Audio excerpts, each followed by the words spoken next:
Hello friends, welcome to crack let's see TET. इस video में हम लोग मैथ्स पेडागोजी के कुछ इंपॉर्टेंट प्रीवियस ईयर क्वेश्चंस देखेंगे जो कि सीटेट एग्ज़ाम के लिए आप लोगों को हेल्पफुल होंगे। आप इन क्वेश्चंस को ऐसे मॉक टेस्ट के रूप में भी सॉल्व कर सकते हैं और अपने स्कोर कमेंट बॉक्स में बता सकते हैं। चलिए देखते हैं आज का पहला क्वेश्चन। आज का पहला क्वेश्चन है, कक्षा 4 में सममिति और परावर्तन की ज्यामितीय संकल्पनाओं की वृद्धि के लिए निम्नलिखित में से कौन से व्यवहार कौशल उपकरणों की आवश्यकता है। तो कक्षा 4 में जब सममिति यानी सिमेट्री और परावर्तन रिफ्लेक्शन की जब संकल्पनाओं के बारे में बच्चों को पढ़ाया जाता है तो कौन से कौशल उपकरणों की आवश्यकता होती है। ऑप्शन ए मोतियों की माला, ऑप्शन बी बिंदु शीट, ऑप्शन सी गिन तारा या ऑप्शन डी द्विमुखी पटल। तो देखते हैं इस क्वेश्चन का राइट आंसर। इस क्वेश्चन का राइट आंसर होगा ऑप्शन बी बिंदु शीट।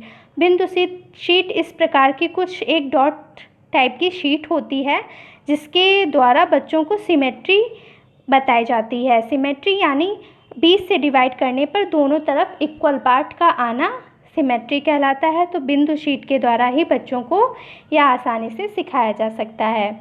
चलिए नेक्स्ट क्वेश्चन देखते हैं। कक्षा 5 में गणित के पीरियड में यह वाद विवाद रखा गया कि शून्य सबसे अधिक प्रभावशाली संख्या है जो बच्चों को प्रोत्साहित करता है। तो इस क्वेश्चन का राइट आंसर क्या होगा। ऑप्शन देखते हैं। विश्लेषण और संप्रेषण में वे संख्याएं लिखने में जिनमें शून्य हो, ऑप्शन सी वे संख्याएं लिखने में जिनमें शून्य हो, या ऑप्शन डी मित्रों को सहयोग देने में। तो शून्य सबसे अधिक प्रभावशाली संख्या है। यह बच्चों को विश्लेषण और संप्रेषण करने के लिए यह वाद विवाद रखा गया है जिससे बच्चे आपस में कम्युनिकेट कर सकें और अपना विश्लेषण एनालाइज कर सकें कि वास्तव में शून्य सबसे अधिक प्रभावशाली संख्या है या नहीं। तो इस क्वेश्चन का राइट आंसर होगा ऑप्शन ए। नेक्स्ट क्वेश्चन है, अध्यापक ने कक्षा 4 के छात्रों को 36 टाइल दी और उन्हें सभी संभव आयतों में व्यवस्थित करने के लिए कहा। इस क्रियाकलाप द्वारा निम्नलिखित में से कौन से संकल्पना को संबोधित नहीं किया जा सकता है। ऑप्शन ए गुणनफल, ऑप्शन बी क्षेत्रफल, ऑप्शन सी आयतन या ऑप्शन डी गुणनखंड। तो जब अध्यापक द्वारा 36 टाइलों को लगाने के लिए दिया गया एक क्रम में, तो उसके द्वारा बच्चे गुणनफल भी कर सकते हैं, गुणा कर सकते हैं, उसका क्षेत्रफल भी निकाल सकते हैं और गुणनखंड की प्रक्रिया भी कर सकते हैं, परंतु इसके द्वारा आयतन ज्ञात नहीं किया जा सकता है क्योंकि आयतन एक 3D संकल्पना है और इन टाइलों को लंबाई और चौड़ाई के क्रम में लगाया गया है। यहाँ पे 3D टाइप की कुछ संरचना नहीं बन पाई है, इसलिए आयतन नहीं निकाला जा सकता। तो इस क्वेश्चन का राइट आंसर होगा ऑप्शन सी आयतन। नेक्स्ट क्वेश्चन है, किसी आयत की लंबाई 80 सेंटीमीटर परिमाप वाले एक वर्ग की भुजा की दुगनी है। यदि आयत की चौड़ाई 20 सेंटीमीटर है तो आयत का क्षेत्रफल वर्ग के क्षेत्रफल से कितना अधिक होगा। ऑप्शन आपको यहाँ पे दे रखे हैं। चलिए इसका आंसर देख लेते हैं। आंसर करने से पहले इसको सॉल्व कर लेते हैं। चलिए देखते हैं इसका आंसर क्या होगा। यहाँ पे दे रखा है कि किसी आयत की लंबाई 80 सेंटीमीटर परिमाप वाले एक वर्ग की भुजा की दुगनी है। तो यहाँ पे वर्ग का परिमाप कितना दे रखा है 80 सेंटीमीटर। तो वर्ग के परिमाप का फॉर्मूला होता है 4a = 80 सेंटीमीटर। तो यहाँ से वर्ग की भुजा कितनी निकल आएगी 20। तो वर्ग का क्षेत्रफल कितना हो जाएगा 400। अब यहाँ पे कह रखा गया है कि आयत की लंबाई वर्ग की भुजा की दुगनी है, यानी आयत की लंबाई कितनी हो जाएगी L बराबर हो जाएगी 40 क्योंकि दुगनी बताई है। और यहाँ पे दे रखा गया है कि आयत की चौड़ाई 20 सेंटीमीटर है, यानी चौड़ाई 20 सेंटीमीटर दे रखी गई है। अब आयत का क्षेत्रफल कितना हो जाता है लंबाई गुणे चौड़ाई, यानी 40 गुणे 20 यानी 800। तो आयत का क्षेत्रफल 800 आ गया जबकि वर्ग का क्षेत्रफल 400 आ गया। तो यहाँ पे पूछा गया है कि आयत का क्षेत्रफल वर्ग के क्षेत्रफल से कितना अधिक है। तो 400 अधिक है क्योंकि आयत का क्षेत्रफल 800 आया था जबकि वर्ग का क्षेत्रफल 400 आया है। तो इस क्वेश्चन का राइट आंसर होगा ऑप्शन सी। नेक्स्ट क्वेश्चन है, यदि एक शिक्षार्थी को संख्याओं और परिकलन में समस्या हो रही है तो यह असमर्थता हो सकती है जिसका नाम है ऑप्शन ए लेखन क्षमता डिस्ग्राफिया, ऑप्शन बी गणितीय अक्षमता डिस्कैल्कुलिया, ऑप्शन सी दृश्य स्थानिक संगठन में असमर्थता, या ऑप्शन डी पठन अक्षमता डिसलेक्सिया। तो लिखने में जब अक्षमता होती है तब डिस्ग्राफिया होती है और डिसलेक्सिया पठन अक्षमता यानी पढ़ने में जब बच्चे को दिक्कत होती है। परंतु यहाँ पे बच्चे को संख्याओं को समझने में और उनका परिकलन करने में दिक्कत हो रही यानी उसको गणितीय अक्षमता है यानी डिस्कैल्कुलिया है। तो इस क्वेश्चन का राइट आंसर होगा ऑप्शन बी। नेक्स्ट क्वेश्चन है, प्राथमिक स्तर पर शिक्षार्थियों के लिए व्यावहारिक उपकरणों का महत्व है क्योंकि यह बहुत मदद करते हैं। ऑप्शन ए मानसिक और मौखिक परिकलन की गति बढ़ाने के लिए, ऑप्शन बी परीक्षा में बेहतर प्रदर्शन करने के लिए, ऑप्शन सी मूल गणितीय संकल्पनाओं को समझने के लिए, या ऑप्शन डी शब्दों में व्यक्त समस्याओं को हल करने के लिए। तो जब व्यावहारिक उपकरण विद्यार्थियों को प्रदान किए जाते हैं तो यह विद्यार्थियों को मूल गणितीय संकल्पनाओं को समझने के लिए मदद करते हैं। तो इस क्वेश्चन का राइट आंसर हो जाएगा ऑप्शन सी। नेक्स्ट क्वेश्चन है, यहाँ पे दे रखा गया है 5, 6, 4, 3 और 1 में 6 के स्थानीय मान और 4 के अंकित मान में अंतर बताइए। तो 6 का यहाँ पे स्थानीय मान कितना हो जाएगा 6000 और 4 का अंकित मान यानी 4। तो जब इसको इसमें से अंतर पूछा गया यानी घटा देंगे तो यहाँ पे कितना हम लोगों को मिल जाएगा ऑप्शन सी यानी 10 से 4 गया 6, यहाँ पे 9, यहाँ पे 9 और फिर 5। तो इस क्वेश्चन का राइट आंसर होगा ऑप्शन सी यानी 5996। नेक्स्ट क्वेश्चन है, किसी विद्यालय में 660 विद्यार्थी हैं। इन विद्यार्थियों का 2/3 लड़के हैं। लड़कों की संख्या का 3/4 और लड़कियों की संख्या का 1/4 खिलाड़ी हैं। तो कुल खिलाड़ियों की संख्या। तो चलिए इस क्वेश्चन को सॉल्व कर लेते हैं। किसी विद्यालय में 660 विद्यार्थी हैं। तो 660 विद्यार्थी हैं, इसमें से 2/3 लड़के हैं यानी यहाँ पे 2/3 लड़के हैं। तो इसको सॉल्व कर लेते हैं। तो लड़कों की संख्या कितनी आ जाएगी 660। 2/3 660 विद्यार्थी थे और इन विद्यार्थियों का 2/3 लड़के हैं। तो इसको हम लोग सॉल्व कर लेंगे। तो यहाँ पे 4, चलिए फिर से देखते हैं इसको। 660 विद्यार्थी हैं जिसमें से 2/3 लड़के हैं। तो इसको सॉल्व करते हैं तो ये 220 आएगा और जब इसकी मल्टीप्लाई कराएंगे तो 440 आ जाएगा। तो लड़कों की संख्या कितनी हो गई 440 और टोटल विद्यार्थी कितने हैं 660। तो लड़कियों की संख्या निकाल लेते हैं। तो लड़कियों की संख्या आ जाएगी 220। अब आगे क्या कहा गया है क्वेश्चन में कि लड़कों की संख्या का 3/4 मतलब लड़कों की संख्या का 3/4 खिलाड़ी हैं। तो यहाँ पे जब सॉल्व करेंगे तो यहाँ पे कितना मिल जाएगा हम लोगों को 330। लड़कों की संख्या कितनी आ जाएगी जो खिलाड़ी हैं 330 और लड़कियों की संख्या का 1/4 खिलाड़ी हैं यानी 220 का 1/4। तो कितना मिल जाएगा हम लोगों को 4×5 = 20 और 4×5 = 20 55। तो कुल खिलाड़ियों की संख्या की कितनी हो जाएगी। जो लड़के खिलाड़ी थे वो 330 थे और लड़कियां कितनी खिलाड़ी थी 55। तो इसको ऐड कर लेंगे तो हम लोगों के पास क्या मिल जाएगा 385। तो इस क्वेश्चन का राइट आंसर हो जाएगा ऑप्शन बी। ऑप्शन बी इस क्वेश्चन का राइट आंसर हो जाएगा। नेक्स्ट क्वेश्चन है, निम्नलिखित में से कौन सा संख्या की समझ का महत्वपूर्ण पहलू नहीं है। तो ऑप्शन ए पंक्तिबद्धता, ऑप्शन बी गणना, ऑप्शन सी अंक लिखना या ऑप्शन डी संरक्षण। तो इस क्वेश्चन का राइट आंसर होगा ऑप्शन डी संरक्षण। किसी संख्या को समझने के लिए उसकी गणना भी आना आवश्यक है, उसको लिखना भी आवश्यक है और उसको पंक्तिबद्धता भी उसकी जानना आवश्यक होता है, जबकि संरक्षण किसी संख्या की समझ का महत्वपूर्ण पहलू नहीं है। तो इस क्वेश्चन का राइट आंसर होगा ऑप्शन डी। नेक्स्ट क्वेश्चन है, राष्ट्रीय पाठ्यचर्या रूपरेखा यानी एनसीएफ 2005 सिफारिश करता है कि प्राथमिक स्तर पर गणित की शिक्षा का केंद्र होना चाहिए। ऑप्शन ए उच्चतर गणित के लिए, ऑप्शन बी गणित के अमूर्त विचार जानने के लिए, ऑप्शन सी कक्षा कक्ष में की गई पढ़ाई को विद्यार्थियों के दैनिक जीवन से जोड़ने के लिए, या ऑप्शन डी विद्यार्थियों को गणित की शिक्षा में अंतर्राष्ट्रीय मापदंड अर्जित करने में सहायता करना। तो एनसीएफ 2005 यह सिफारिश करता है कि प्राथमिक स्तर पर गणित की शिक्षा का मुख्य केंद्र यह होना चाहिए कि गणित की शिक्षा को विद्यार्थियों को दैनिक जीवन से जोड़ने में सहायता करना। तो इस क्वेश्चन का राइट आंसर होगा ऑप्शन सी।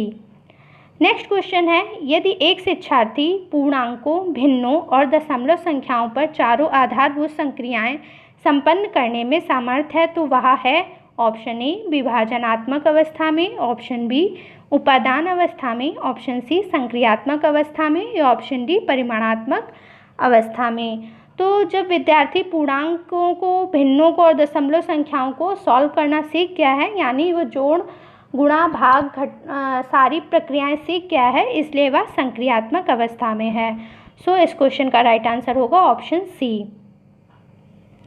नेक्स्ट क्वेश्चन है, कक्षा 2 के कुछ विद्यार्थियों को हासिल वाले 2 अंकों की संख्याओं के जोड़ में कठिनाई का सामना करना पड़ता है। इस समस्या का कारण है ऑप्शन ए गणित में रुचि का अभाव, ऑप्शन बी अंकित मान और स्थानीय मान में अंतर की समझ का अभाव, ऑप्शन सी शून्य के महत्व की समझ का अभाव या ऑप्शन डी पुनर्समूहीकरण की प्रक्रिया की समझ का अभाव। तो गणित में रुचि का अभाव इस क्वेश्चन का आंसर नहीं हो सकता क्योंकि वह सॉल्व करने की कोशिश कर रहा है।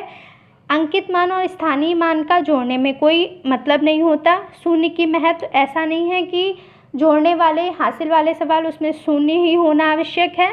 तो पुनर्समूहीकरण की प्रक्रिया समझ का अभाव है बच्चे में, वह हासिल वाले सवाल जोड़ने में कठिनाई का अनुभव इसलिए करता है क्योंकि वह पुनः उसको समूहीकरण नहीं कर पाता है। इसलिए इस क्वेश्चन का राइट आंसर होगा ऑप्शन डी पुनर्समूहीकरण की प्रक्रिया की समझ का अभाव। नेक्स्ट क्वेश्चन है, वेन हीले के ज्यामितीय स्तर के अनुसार जो विद्यार्थी आकृतियों को दिखावट के अनुसार वर्णित और वर्गीकृत कर सकते हैं वे हैं, यहाँ पे ऑप्शन दे रखे हैं आपको यहाँ पे 4। तो चलिए देख लेते हैं वैन हीले की ज्यामितीय स्तर। तो वैन हीले ने ज्योमेट्री की एक अपनी थ्योरी दी थी, तो यहाँ पे उनकी थ्योरी देख लेते हैं। इसमें उन्होंने कुछ 5 लेवल दिए थे। लेवल 1 से ना शुरू होकर या लेवल 0 से शुरू था, इसलिए इसमें 5 लेवल हैं, परंतु लेवल 0, लेवल 1, लेवल 2, लेवल 3 और लेवल 5 ये कुछ 5 स्टेजेस इन्होंने बताई हैं। तो जब लेवल 1 में, लेवल 0 में विजुअलाइजेशन कंडीशन होती है, इसमें बच्चा शेप्स को पहचान लेता है, समझ लेता है, उनमें विभेद करना सीख जाता है।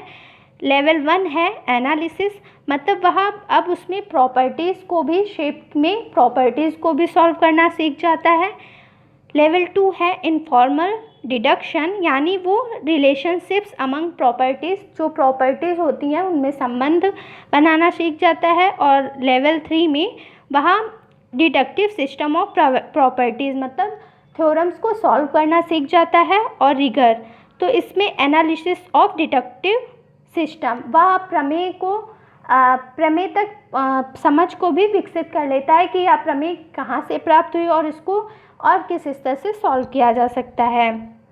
तो प्राइमरी स्तर की 2 ही लेवल होती हैं, लेवल 0 और लेवल 1, और यहाँ पे उच्च प्राथमिक स्तर की ये 3 लेवल्स होती हैं। इसके बारे में आगे आप यहाँ पे भी देख सकते हैं कि लेवल 0 में क्या होता है, concrete in which the student identifies names, compares and operates on geometric figures, यानी बच्चा ज्योमेट्रिक फिगर, ज्यामितीय आकृतियों को पहचान सकता है, उनमें डिफ्रेंशिएट कर सकता है कि यह गोल है या तिकोनी है।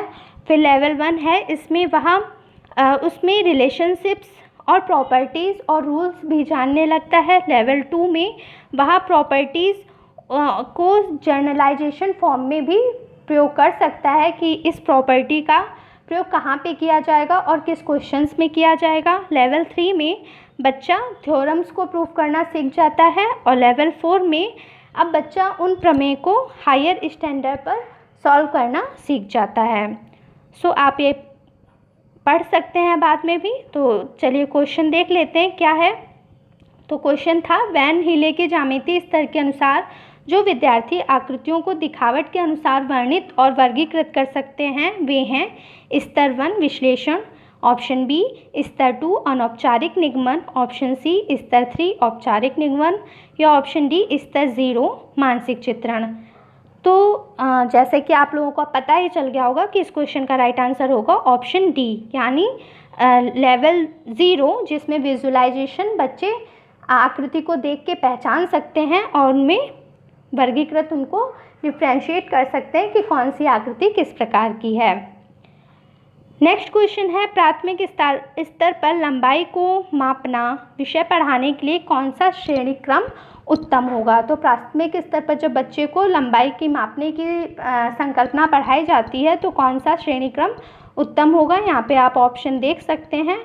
तो इस क्वेश्चन का देख लेते हैं राइट आंसर। इस क्वेश्चन का राइट आंसर होगा ऑप्शन बी, यानी पहले बच्चों को तुलना करना सिखाना होगा, फिर अप्रामाणिक मापों का प्रयोग करना, फिर प्रामाणिक मापों का प्रयोग करना और उसके पश्चात प्रामाणिक इकाई को विकसित करना। तो इस क्वेश्चन का राइट आंसर होगा ऑप्शन बी। नेक्स्ट क्वेश्चन है, प्राथमिक स्तर पर गणित की अच्छी पाठ्य पुस्तक के लिए निम्नलिखित में से कौन सी विशेषता महत्वपूर्ण है। ऑप्शन ए, उसमें अवधारणाओं का परिचय संदर्भों के द्वारा दिया जाना चाहिए। ऑप्शन बी, उसमें केवल बहुत से अभ्यास होने चाहिए जिससे कि यथातथ्य अभ्यास किए जा सकें। ऑप्शन सी, वह आकर्षक और रंगीन होनी चाहिए। या ऑप्शन डी, वह मोटी और बड़ी होनी चाहिए। तो इस क्वेश्चन का राइट आंसर होगा ऑप्शन ए, उसमें अवधारणाओं का परिचय संदर्भों के द्वारा किया जाना चाहिए। अवधारणाएं मतलब कॉन्सेप्ट को अच्छे से डिस्क्राइब करके दिया जाना चाहिए। यह प्राथमिक स्तर पर गणित की पाठ्य पुस्तकों की विशेषता होनी चाहिए जिससे बच्चे आसानी से चीज़ों को समझ सकें। तो इस क्वेश्चन का राइट आंसर होगा ऑप्शन ए। नेक्स्ट क्वेश्चन है, निम्नलिखित में से कौन सा खुला अंत वाला प्रश्न है। मतलब ओपन, कुछ दो टाइप के क्वेश्चंस होते हैं, क्लोज एंडेड क्वेश्चंस होते हैं और ओपन टाइप के क्वेश्चंस होते हैं। तो खुला अंत वाला प्रश्न, इसका अर्थ यह होता है कि जिसके एक से अधिक उत्तर दिए जा सकते हैं।